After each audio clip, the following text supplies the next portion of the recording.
everybody, it's Carrie with Seed to Spoon. I hope that everybody's having a great January so far. It's actually warmed up a bit today, so I'm out in the garden today. Very exciting. And I'm planning for the next season. I'm getting really excited. I can't wait to start planting, which always happens every spring. I just get so excited and want to get started so early. So I thought that this would be a good time to reflect back on last year and think a little bit about things that I wanted to change, maybe things that I feel like we could do better. And there was one really big mistake that we did make last year that I did want to touch on, and I wanted to share with you guys too, so that way maybe you all can learn from our mistakes also.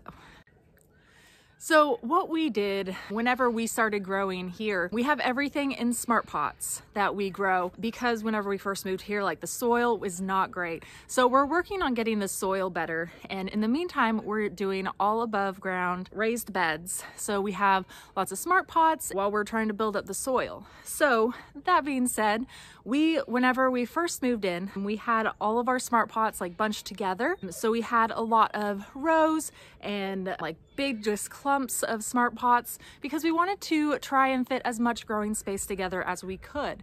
So we wanted to grow a lot of things, but we had a lot more going on. So we didn't necessarily plant too much in a smart pot. I felt like things that we had inside the smart pots were good, but we had too many together.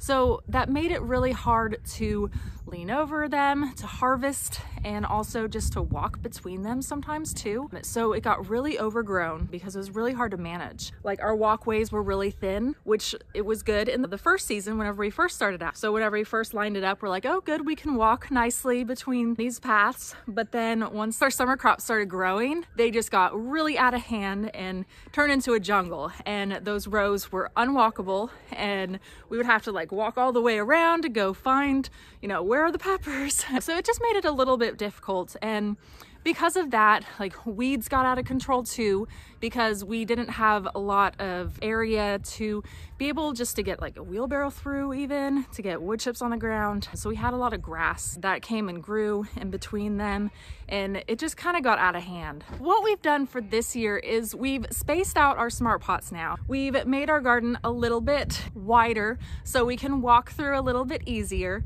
And when things grow really large and big, especially in the spring and summer, we'll still be able to walk through and still be able to pull weeds and harvest easily because, I mean, especially harvest, you want to be able to take full advantage of everything that you grow. So it's really important to be able to have easy access to get into your garden and harvest whenever you want to.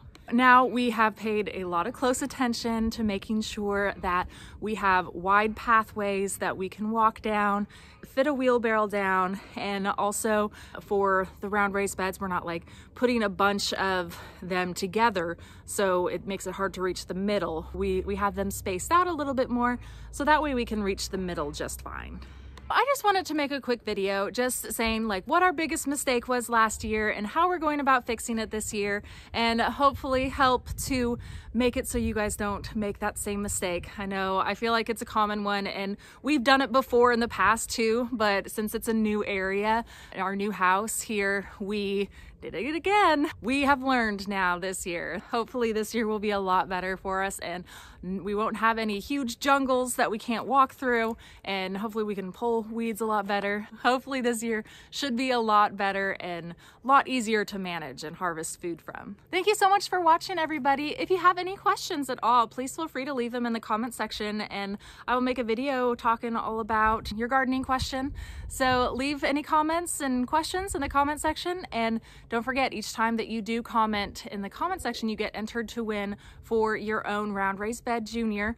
I'll leave the link to that video down below too, just in case you have any questions about that. And thank you so much for watching. We'll see y'all next time.